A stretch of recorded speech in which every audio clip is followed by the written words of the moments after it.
അതൊക്കെ നേരത്തെ പറഞ്ഞാണല്ലോ. എപ്പോഴും എല്ലാ ദിവസവും രാവിലെ ഒരേ കാര്യം ആവർത്തിച്ച് പറയണത് തന്നെ. ഞാൻ പ്രതിപക്ഷ നേതാവായിരുന്നപ്പോൾ I have made it very clear. അത് പറഞ്ഞിട്ടുണ്ട്. എന്തിനാ ഇപ്പം ചോദിക്കുന്നത്? കുത്തിത്തിരിപ്പാണ് അത് ചോദിക്കണത്. അത് വേണ്ട, എല്ലാ ദിവസവും ഒരേ ചോദ്യം ചോദിക്കണ്ട.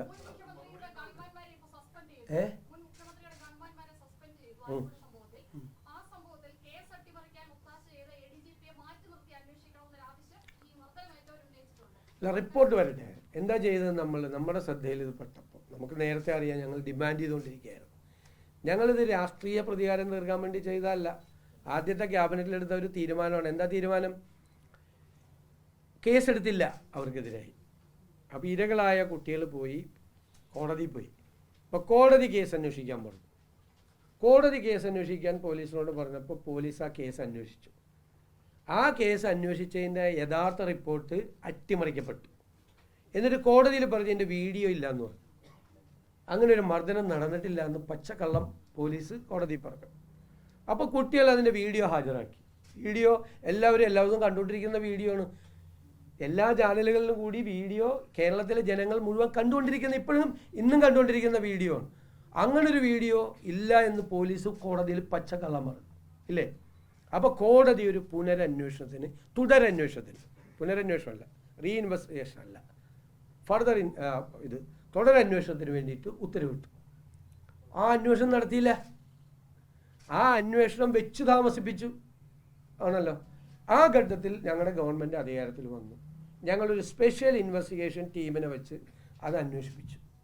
അതിൻ്റെ റിപ്പോർട്ട് കിട്ടിയതിൻ്റെ അടിസ്ഥാനത്തിലാണ് അവർക്കെതിരായിട്ട് നടപടി സ്വീകരിച്ചത്. അതിൽ നേരത്തെ ചോദിച്ച ചോദ്യത്തിൻ്റെ മറുപടി, ആ റിപ്പോർട്ട് പരിശോധിച്ച് അത്തരം കാര്യങ്ങളുണ്ടെങ്കിൽ അതിലേക്ക് കൂടി പോകും. അത് റിപ്പോർട്ട് പരിശോധിച്ചിട്ട് വേണം. ഇപ്പം എൻ്റെ കയ്യിൽ ആ റിപ്പോർട്ട് വന്നിട്ടില്ല. ഹോം മിനിസ്റ്റർ പറഞ്ഞിരുന്നു ആ റിപ്പോർട്ട് കിട്ടി ഈ ആദ്യ ഘട്ടത്തിലായിട്ട് അവർക്കെതിരായിട്ട് നടപടി സ്വീകരിക്കുമെന്ന് പറഞ്ഞു.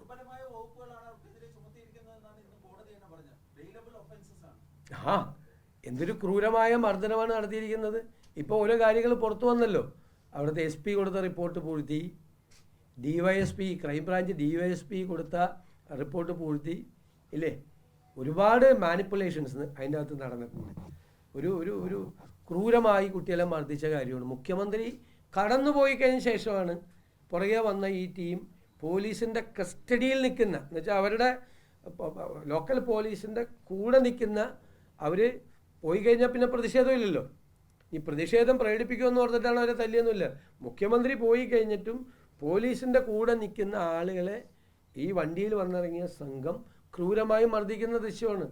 കേരളത്തിൽ ആരെങ്കിലും അത് കണ്ടാൽ സഹിക്കുമോ? മക്കളുള്ളവരാരെങ്കിലും കണ്ടാൽ അത് സഹിക്കുമോ? ഞാനതല്ലേ പറഞ്ഞത്, ചില കാര്യങ്ങൾ മറക്കാൻ പറ്റില്ല.